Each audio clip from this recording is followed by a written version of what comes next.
In the time that I have, I hope to entertain you and perhaps inspire some of you to say, I've got that story that's been in my head. I think I'll start to write it down. My idols for beauty in 1958 were the Breck Shampoo Girl, remember her, the Rheingold Beer Girls, and oh, they're nodding, yes, and my precious movie star paper dolls. Yes. My sister Ingrid's friend Star was my real-life teenage beauty, but the epitome of adult beauty in my pre-adolescent life was wrapped up in a living icon known as Mrs. de Masson. Suzanne de Masson lived in a small, pristine summer cottage up the hill from the beach.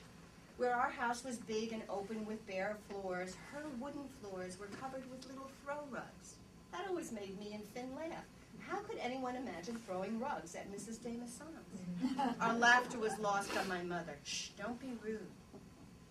In the cluster of moms who dressed in bright print bathing suits and short terry cloth cover-ups, Mrs. de Masson shone like a mature, polished jewel.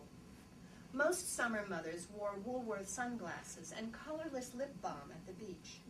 Mrs. de Masson wore red lipstick at the beach. Her brilliantly blue eyelids were protected by sunglasses that had little sparkly jewels at the outer edges.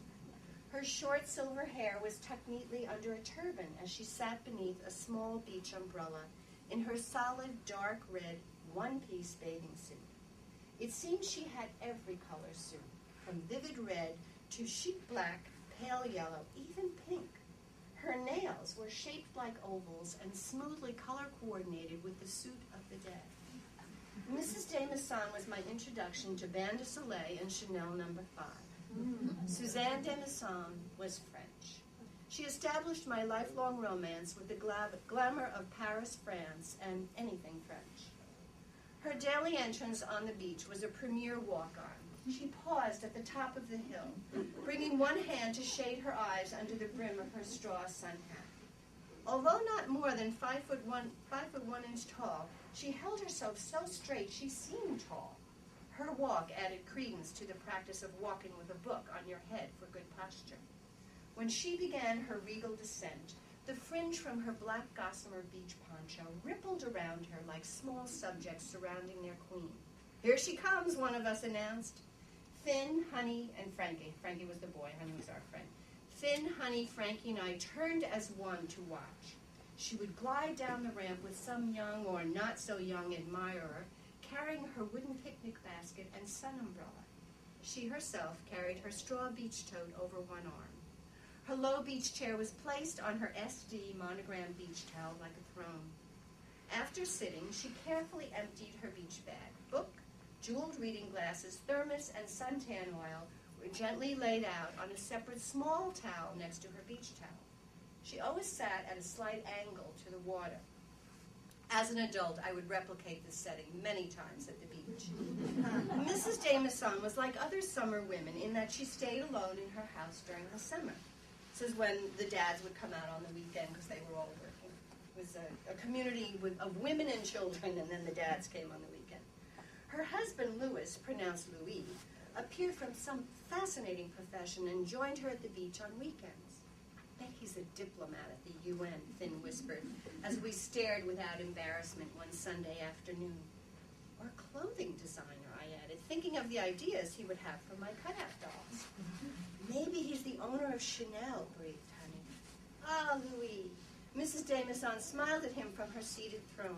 Ma Suzanne, he'd say, gazing at her, eyes crinkling at the corners with delight.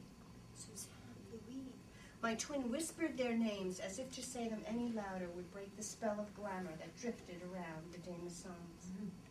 The only similarity with the other summer moms was the absent husband. Mrs. de Masson was at least 10 years older than the other moms, yet seemed ageless. Their only child, Louis Jr., was called Young Louis, and was not as young as we. He was old enough to drive. At least once during the week, young Louis could be seen waving from the top of the sand dunes, and then moving gracefully down the ramp to the beach.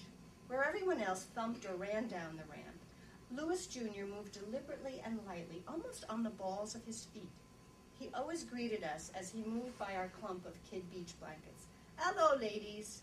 In my mind, I envisioned my hair swirling in slow motion away from my face and across my shoulder as I smiled, shyly, yet with a hint of boldness in silent reply.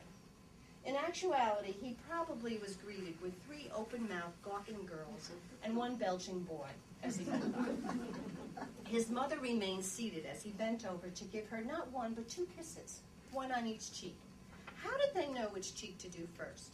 When my Finn and I tried it, she always turned into my mouth and we ended up bumping jaws. Mrs. Jameson was a mermaid at the water's edge. Her swim began by slowly wading in from the shoreline in up to her knees. She dipped 1 hand in the water and brought it to the opposite shoulder and down her arm. You can see how we used to just stare at her, acclimating limb by limb to the water's temperature. First left arm, then right. We watched entranced. Will that be all today, or will she swim? Honey asked. Honey, Finn, and I turned on our towels to watch and learn. If it was to be a swim day, she waded in farther, up to her chest, then leaning to her right side, she slid into the water. Okay, there she goes. She's going in. Cupping her right hand in the water, she pushed out with the left arm. Turning her head to the side, out of the water, her mouth opened in a small round O as she slowly exhaled with the push. Her petite feet flicked with a slight flutter kick, and she was launched like a graceful new canoe out from the shoreline. It was from Mrs. Jameson I learned of the breaststroke. Eileen, Honey, and I spent many hours perfecting the Mrs. Jameson swim. Hello, watch me, we called to one another in soprano pitch voices. Our idol swam left to right from our beach buoy to the boundary of the public beach and then back. Then she slowly swam in, rose out of the water like a water nymph, and walked in a meandering kind of way back to her blanket. The post-water part of the swim consisted of carefully drying her arms, then her legs. She patted her face with a smaller towel. Then while she was sitting down, she dried her feet. Drying done, her beautification was accessorized. We witnessed the reapplication of lipstick, with her mouths open, then pressed together, as she tilted her head to view her face in a tiny round mirror. By then we had drifted over toward her, on our way to reenact the swim, catching a whiff of her heaven-sent bain de soleil. Hi, Mrs. Jameson. Hi, Mrs. Jameson. Hi, Mrs. Jameson. She paused with jeweled sunglasses in hand, so we got a full glance of those flashing eyes. Hello, ma petites. This greeting dissolved us into a mass of girlish arms clasping each other as we staggered into the water with the weight of such a loving hello. We turned back by the shore to get one final look. Leaning back and stretching her arms overhead marked the last act of our idol's swim performance. As she lowered her arms in slow motion, her contented sigh coincided exactly with the moment her fingers touched down on the sand at her sides.